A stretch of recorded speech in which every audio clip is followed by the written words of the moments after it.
सत्संग से सोधी आवे, नहीं जीव 84 में जावे। सत्संग से सोधी आवे, नहीं जीव 84 में जावे। अब मेटो द्वेष और राग, हो राग या उम्र बतेरी जाली। अब मेटो द्वेष और राग, हो राग या उम्र बतेरी जाली। और भगत संत साधु और सोना और सजन पुरुष भद्र पुरुष टूट जोड़े 100 बार। जैसे सोने का आभूषण बना दिया, अलग अलग टुकड़े कर दिए, फिर उसको दोबारा आभूषण बनाया जाता है, निशान भी नहीं रहता ये कौन था, वैसा ही बन जाता है। ऐसे साधु संत कभी कवासुनी हो जाती है तो मन में दोष नहीं रखते, ईर्षा नहीं रखते, उसको बदले की भावना नहीं रखते, और फिर मिलते हैं तो वैसे ही हो जाते हैं जैसे कभी कुछ हुआ ही नहीं। और दुर्योधन दुर्जन था, एक धक दरार उसमें इतना क्रैक आ गया, वो मिटा नहीं, अपना नाश करा कर टिका, सर्वनाश कराया उसने। अब उसी आधार से उसने कहा कि दुशासन अब इसको नंगा कर सुबह में, हम तो अंधे हैं और अंधों की संतान है, हम कुछ देख थोड़े सकेंगे, इसके अंग को नंगा कर इसको आज। अब द्रौपदी, वहां कौन कौन विराजमान थे पुण्यात्मा, महाभारत पढ़ा करते आप, इसको बड़ा अनमोल ग्रंथ जान के, इसके अंदर जो इन पात्रों का जो गलत रोल था किसी का नहीं धरती पर हमने देखने नहीं मिला। भीष्म पितामह, द्रोणाचार्य और कर्ण, ये 3 ऐसे योद्धा थे जिससे सब कुछ कांपते थे। दुर्योधन भी कांपता था और वो सारे सभी कौरव कांपते थे। लेकिन उस सभा में वो सारे बैठे और विदुर भी विराजमान था, विदुर जो कौरव पांडवों का चाचा था। अब वहां पर जब उसको नंगा करने लगे, द्रौपदी ने सबसे पुकार की। पहले तो ये सोचा कि ऐसी गलती कैसे कर देंगे, सारी सभा में मुझे नंगा कैसे कर देंगे। भीष्म पितामह जैसे बैठे हैं दादाजी, और साथ में ये बैठे द्रोणाचार्य गुरुजी, और कर्ण जैसे महापुरुष अक्षत्रिय विराजमान है, ये कैसे गलती करेंगे। तो जब सबकी तरफ देखा, दुशासन ने उसका पल्ला पकड़ दिया नंगा करने के लिए। किसी ने भी यूं नहीं कहा तुम क्या कर रहे हो मूर्खो, ये क्या कर रहे हो, कैसा जुल्म कर रहे हो। अपने पति 5 पांडवों की तरफ देखा, क्योंकि वो हार चुके थे, वो बंध चुके थे, नीची गर्दन कर ली। अब द्रौपदी ने देखा कि तो सब फेल हो गए, तो जिसको तू आसरा मान बैठी थी, जिनको सहारा मान रही थी, ये तेरी मदद हेल्प करेंगे, तो ये तो फ्यूज हो गए सारे। तो यहां परमात्मा ने कहा कि उस समर्थ की रीढ़ छुपाई कुल कुटुंब तेराता। अब इन संसारिक लोगों से तू अपनी कल्याण चाहता है, इनसे मदद मांग रहा है, ये मदद नहीं कर सकेंगे। समय आने पर भगवान ही मदद करेगा। और वो कैसे करेगा, यदि तूने उसके अनुकूल कोई ऐसा कर्म किया होगा तो करेगा। अब उस समय उस सभा में एक व्यक्ति था जिसको हम पंचायती कह सकते हैं और एक धर्मपुत्र कह सकते हैं, विदुर। विदुर ने खड़ा होकर कहा कि रे भले आदमियों, तुम क्या करने जा रहे हो, कुछ दुर्योधन अकल से काम ले। बाहर के लोग तुम्हें क्या कहेंगे, अपनी इज्जत अपने हाथों उतार रहे हो। तुम एक ही दादा की संतान हो, तुम अलग अलग नहीं हो। विदुर कहे ये बंधु तुम्हारा, ये पांडव भी तो आपके ही चचेरे भाई हैं। विदुर कहे ये बंधु थारा, एक कुल एक परिवारा,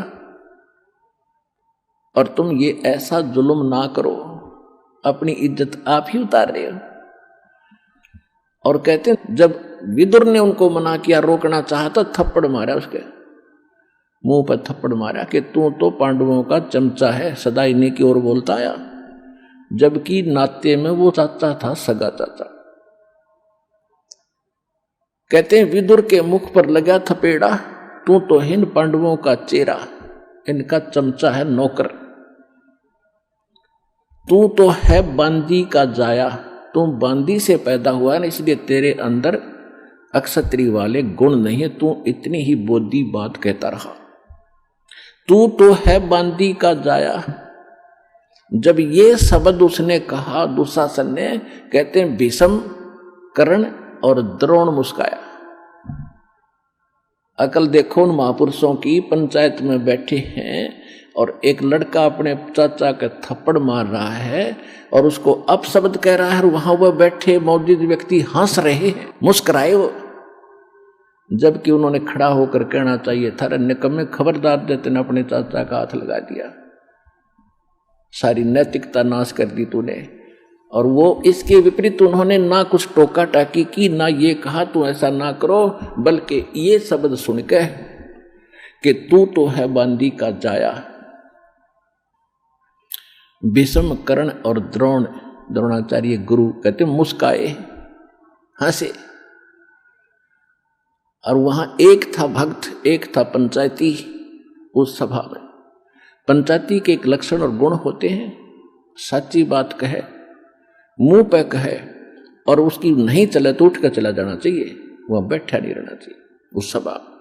तो विदुर वहां से उठकर आ गया, वहां रहा नहीं। या तो भीष्म, द्रोणाचार्य और कर्ण ने उनका विरोध करना चाहिए था, नहीं मानते तो सभा त्याग देनी चाहिए थी। वहां बैठे किस लिए थे? वो बुद्धिहीन उस द्रौपदी को नंगा देखने के लिए बैठे थे वो दुष्ट व्यक्ति। और किस लिए बैठे थे? अब कहते हैं बंधे से बंधा मिले और छोटे कौन उपाय, कर बंदगी निर्बंध की वो पल में दे छुड़ाए। अब दुर्योधन के मलिन अन्न को खाकर भीष्म पितामह, द्रोणाचार्य और कर्ण वो दूषित मन के हो गए थे, वो बंद गए उसके लोक लाज में, किसका टुकड़ा खाते हम कैसे बोलेंगे। और विदुर ने खड़ा होकर कह दिया, और उधर से पांडव बंद गए कि हम हार चुके हैं, द्रौपदी को हम बोल नहीं सकते, वो भी बंधन में बंध गए, मर्यादा में। पुण्यात्मा, जब यह जीव इन संसारिक लोगों से अपना आस्था हटा लेगा, एक उदाहरण शब्द लेना यहां पर, जब तक आप किसी राजनेता या अन्य किसी अपने धनी रिश्तेदार से आशा रखते हो अपने किसी वस्तु की, भगवान साथ कम देगा। जब आप उनसे हटकर केवल एक परमात्मा में आस्था रखकर सच्चे दिल से पुकारोगे तो पता नहीं क्या कर दे एक पल में।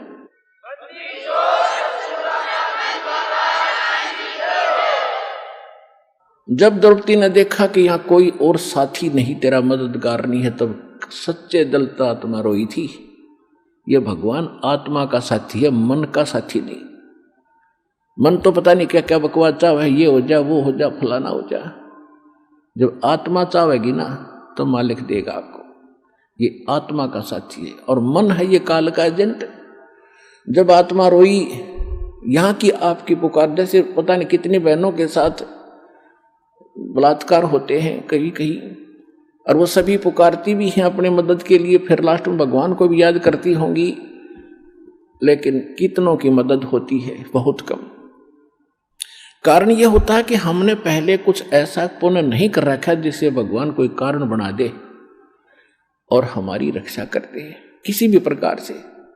तो द्रौपदी का मालिक ने पहले तो कारण बनाया, सौ छलछीदर मैं करूं अपने दिन के काज, जो जन मेरी शरण है ताका हूं मैं दास, और गेल गेल लाग्या फिरूं जब तक धरती आकाश। अब जैसे ये दास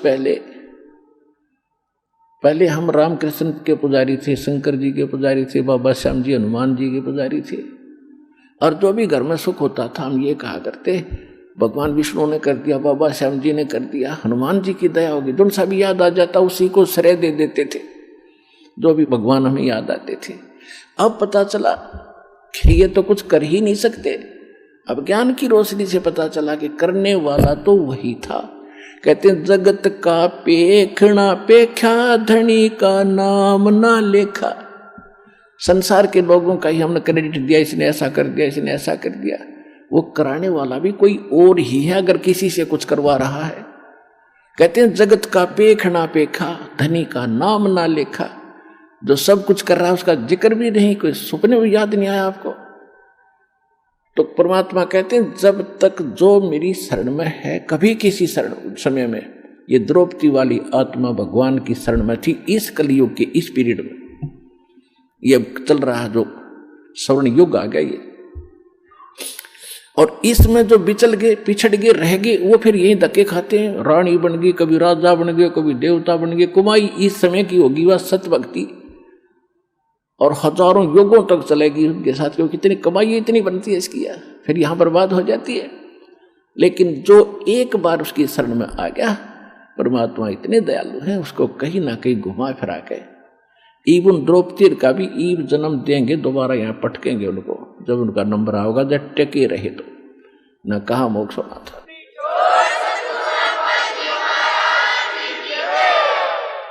तो कहने का बात यह है कि जब आत्मा ने रोई हृदय से मालिक को, तो इसकी पुकार जाती है धर्मराज के दरबार में।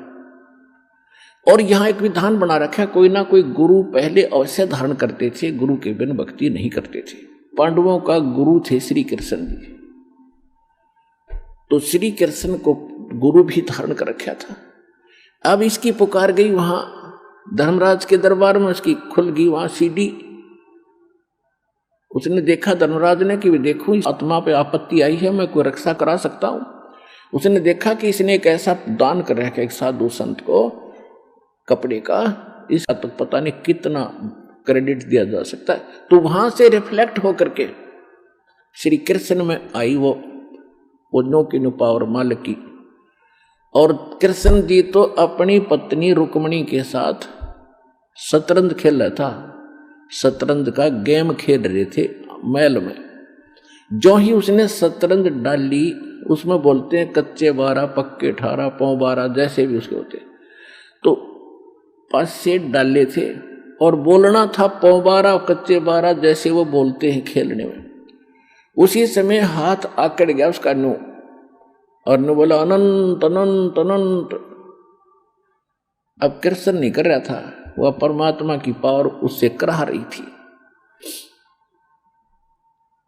अब रुक्मणी ने उसका हाथ पकड़ लिया कि अनंत अनंत क्यों बोल रहे हो, आगे बोल, इस कच्चे 12 पक्के 12 कुछ तो बोलना था, ये ऐसे क्यों बोल रहे हो आप। तब उसने कहा कि रुक्मणी कर पकड़ा मुस्काई, गरीबदास साहिब जी की अमरवाणी से दास सुना रहा है। रुक्मणी कर पकड़ा मुस्काई, उसका हाथ पकड़ के हंसने लगी।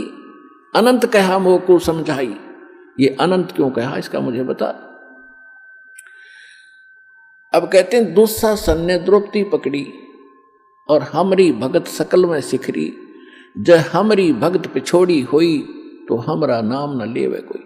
वहां कृष्ण नहीं बोल रहा था, कृष्ण को बुलाया जा रहा था भगवान के द्वारा, और परमात्मा की पावर ही उसके पास वहां से भीतर, जैसे जड़ से खुराक आती है पौधे में, पौधे से जाती टहनी में, टहनी के फल लगते, तो वो फल देने वाली टहनी है, उसका देने वाला जड़ है, टहनी के बस का नहीं था। ये समझ लेना, क्योंकि जब इस फार्मूले को आप समझोगे अध्यात्म ज्ञान को, जब आपके समझ में आएगी और आपकी दृष्टि वहीं टिकेगी जाके कि करे कराओ साइया मन में लहर उठा, दादू सदर जीव के आप बगल हो जाए। कृष्ण कहते सर धरी थी और करने वाला खुद था वह। रुक्मणी कर पकड़ा मुस्काई, अंत कहा मोह को समझाई, दुस्शासन ने द्रौपदी पकड़ी और हमरी भगत यानी भगवान की भगत सकल में सिकरी, और जय हमरी भगत पे छोड़ी हुई, जय हमारा भगत हार में आ गया तो भगवान का नाम ना लेवे कोई। अब श्री कृष्ण तो फिर इतना कह के लग गया पासे खेलने, वो मालिक आए फिर कृष्ण रूप धारण करके, श्री कृष्ण रूप बना के परमात्मा सूक्ष्म रूप में द्रौपदी के सिर पे आकर बैठ गए। कहते हैं तनदेही से पासा डारी, कृष्ण तो अपना वहां खेल रहा है और पहुंचे सूक्ष्म रूप मुरारी कबीर परमात्मा। खेचत खेचत खेच कसीसा, सिर पर बैठे हैं जगदीशा, द्रौपद सुता के तीर बढ़ाए, शंख असंखों पार न आए, द्रौपद सुता ने दीनी लीर और जाके अंत बढ़ाए चीर।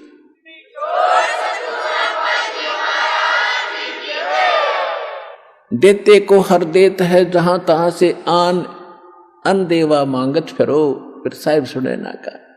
फिर काफी समय के बाद जब श्री कृष्ण जी उनके घर आए, तब द्रौपदी ने पूछा कि हे भगवान, आपने मेरी ऐसे कौन सा मेरा शुभ कर्म आगे अड़ गया जिससे आपने मेरी इज्जत रखी।